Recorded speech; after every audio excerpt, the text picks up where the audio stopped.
Hey everybody, Alex Kazor, SteelersDepot.com back for another analysis of the Pittsburgh Steelers Week 1 victory over the New York Giants, 26-16. Steelers move to 1-0 on the season. Apologize, there won't be any video shown, and probably won't be in really any of these videos that are immediate game reaction and breakdowns. So I promise we'll have a lot of video and tape breakdowns throughout the week of this game, the good, the bad, and the ugly.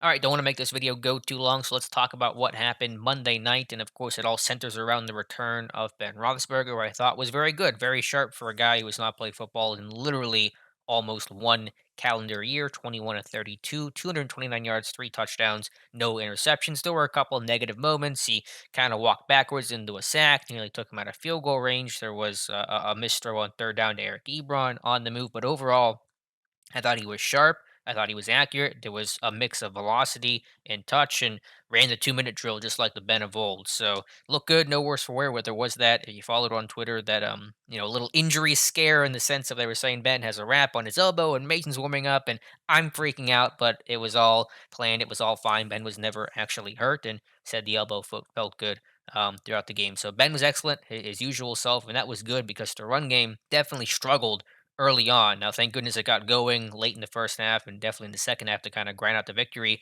with Benny Snell replacing James Conner. And Conner, again, you just feel for the guy. An ankle injury, unknown the severity of it, but only 6 carries in this game and really couldn't find any space. But then Benny Snell came in. They ran more power. He ran with more power. They ran more power and gap concepts. And he finishes with 113 yards, nearly 6 yards per carry, his first 100-yard game in the NFL. So Snell was excellent in terms of just providing a spark to the run game, getting downhill, running with power, finishing his runs. Because that Giants defense, their run defense is pretty tough. They got some big guys up front that are a handful. The line did not block great, but Snell did a good job to create when he needed to finish out some tough runs and really kind of just wore the Giants down throughout the game. So good job for him, and he did well in pass pro. The first touchdown to Juju, if you go back and look at that, Snell had a really key blitz pickup on safety Jabril Peppers. So Snell probably going to be the guy for Week 2 against Denver, but he's coming off a very good opener. Receivers across the board were solid. A lot of guys getting involved. Juju, James Washington, Chase Claypool had a heck of an introduction to the NFL with that great toe tap catch along the right sideline for, what was that, 30, 35-yard gain in the first half of that one. And they did a lot of pick plays to beat man to man coverage. You knew the Giants were going to run a lot of man to man. You think about, what was that, Juju's, I think, first touchdown and James Washington's touchdown. Actually, Juju's second touchdown and James Washington's touchdown. Both came off of pick plays, beating man to man down near the goal line, and so really good schematic stuff there from the Steelers to help create guys open. And then Juju had a great game, falling on that fumble that Snell had, the one blemish from Snell's game, what was critical. James Washington fighting his way into the end zone was obviously huge as well. Go up 16-10 heading into halftime. So Deontay Johnson was up and down. We'll talk about him with special teams here in a moment, but you saw some flashes with him as well, which is positive. Offensive line, obviously not great in both run and pass. They really struggled early to get a push. Wisniewski struggled particularly at right guard, and then a lot of injuries, unfortunately, late in the game. Wisniewski reportedly, this is from Jerry Dulac, has a torn pec.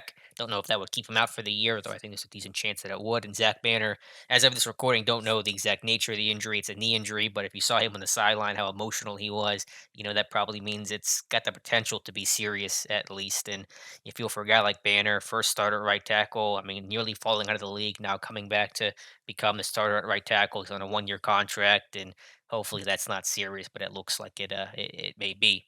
So moving forward in terms of who would replace those guys, hopefully David DeCastro can come back for Sunday against Denver. If he cannot, it's probably Kevin Dotson at right guard. He was the next man up when Wisniewski went down during Monday's game, and then Chuck Wilmacore would start at right tackle with Banner out, assuming that he's going to miss at least Sunday against Denver. And this team may be looking for an interior lineman to replace Wisniewski if he's going to miss a substantial amount of time, which it appears to be the case right now.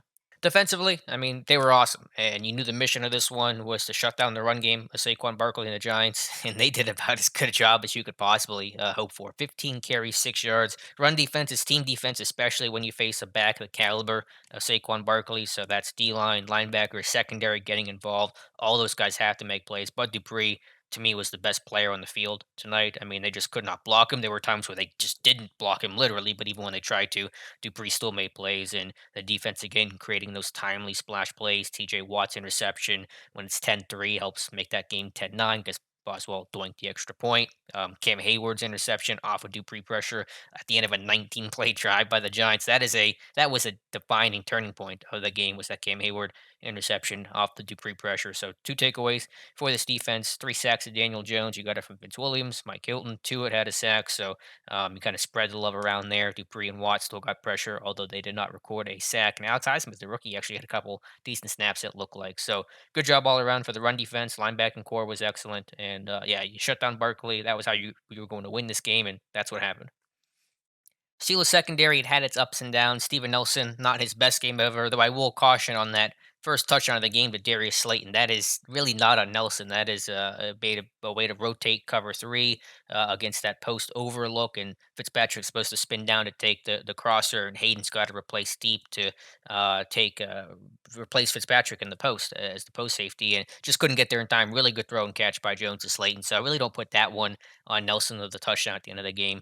It was a slant that it was a nice concept slant, flat concept by the Giants, and Nelson gave it up. So not his best game. It wasn't a great game for anyone in the secondary, but they were active against the run. They were physical. The tackling overall was solid. Edmonds didn't have the best game. Typical Terrell Edmonds, some ball skill issues and opportunities to make plays, and he didn't. But we'll have to check the tape to really see because I don't think it was terrible. It just was kind of nondescript, which is typical for Edmonds. But overall, not a banner day for the secondary, but good enough to get the job done.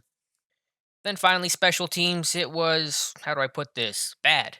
It was bad. I mean, you start the game off with Deontay Johnson muffing that punt, and he showed improvement last year for sure, but there was still some question marks with his hands, overall ball security, so just misjudged that one slightly, but that's all it takes to muff it as a punt returner. Boswell doinks an extra point, has kickoff go out of bounds. The net punting was bad, the tackling there was bad, several missed tackles that resulted in net punts of like 31 yards and under 40 yards, and just numbers you don't want to see. So special teams not at its best, which is kind of to be expected. Not that it's acceptable, but expected just given the lack of preseason. I think it hurts special teams more than it hurts even offense or defense, but that's got to get better. There's no denying that.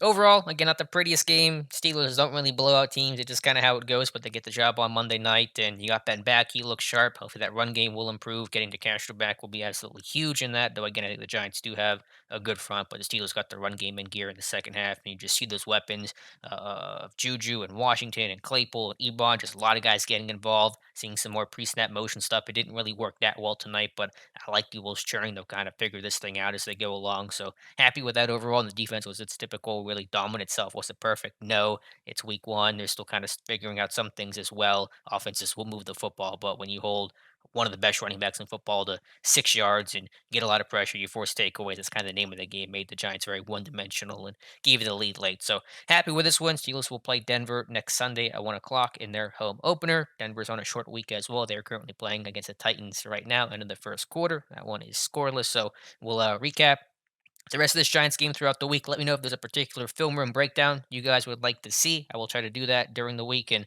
we'll be previewing the Denver Broncos game on Sunday as well. So, thank you guys so much for watching. Let me know your thoughts in the comments below, and we'll talk to you soon.